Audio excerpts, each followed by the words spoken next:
Guys, just wanted to do a real quick video on the Ballistic Advantage 13.7-inch mid-length government profile barrel, part of their modern series. Right out of the box, very impressed. It's got a nice QPQ finish. All the machining is nice and clean. Hardly any blems. It is a tool, so it's not really a big deal anyway. Ballistic Advantage low pro block here. I had it cut, be pinned, drilled.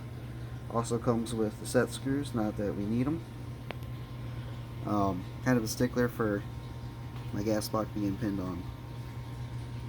Alright, that out of the way, let's talk about it being a quote-unquote 13.7-inch barrel. Now, I went online, couldn't find any good answers about this. Ballistic Advantage isn't very clear about this either. I don't know if that's intentional or not, to avoid liability on people maybe not being able to get this done right. But maybe I got lucky, I'm not sure. So, I wanted to make a 13.7 because the man himself, Lucas Batkins, raves about 13.7, so I wanted to try it out. So, I know that Sons of Liberty Gunworks, they claim their 13.7 can be pinned and welded up to 16-inch legal with their max muzzle device. And then if you read on further, it says any device from 2.7 to 2.8 should work to get you up to legal 16. Ballistic Advantage is completely bare of that information. So I was hoping when I bought it that it would meet the same dimensions as the Sons of Liberty Gunworks, and it may have. It's very close. So it's actually not a 13.7 for those who are wondering. The overall length is actually 14.25 inches. That's measured from end to end.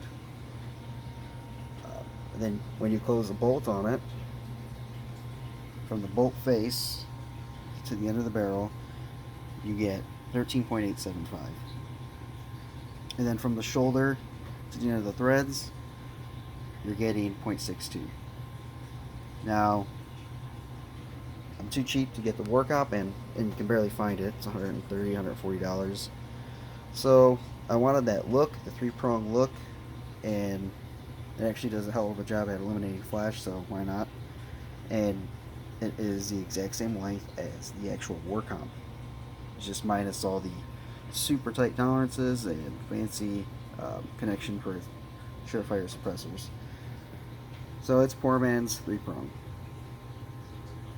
So I wanted to get this pinned and welded to a 13.7 to bring it up to a legal 16 rifle, and wasn't sure if it could be done because there's lots of people online, mathematicians, saying it's not possible, and I guess they were right if you truly think this is a 13.7-inch barrel, but luckily it's not.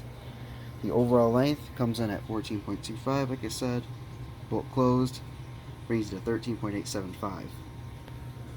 That's that mark right there. Alright. Shoulder to threads, 0.62. The Surefire eliminator is 2.672 with the calipers.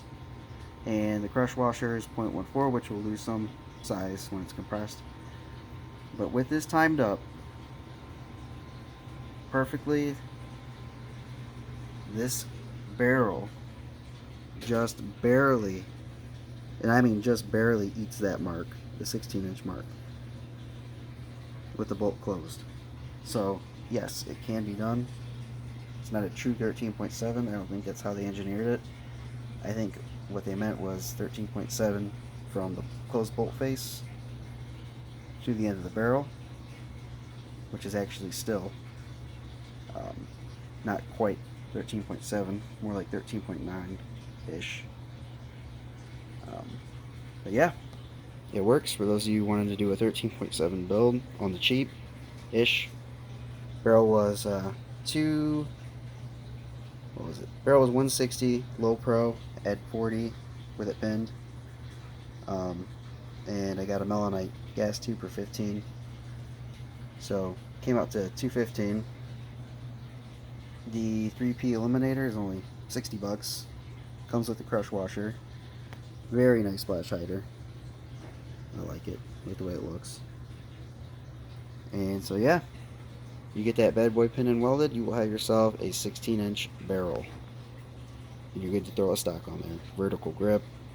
Plus, there's the advantage of ballistics.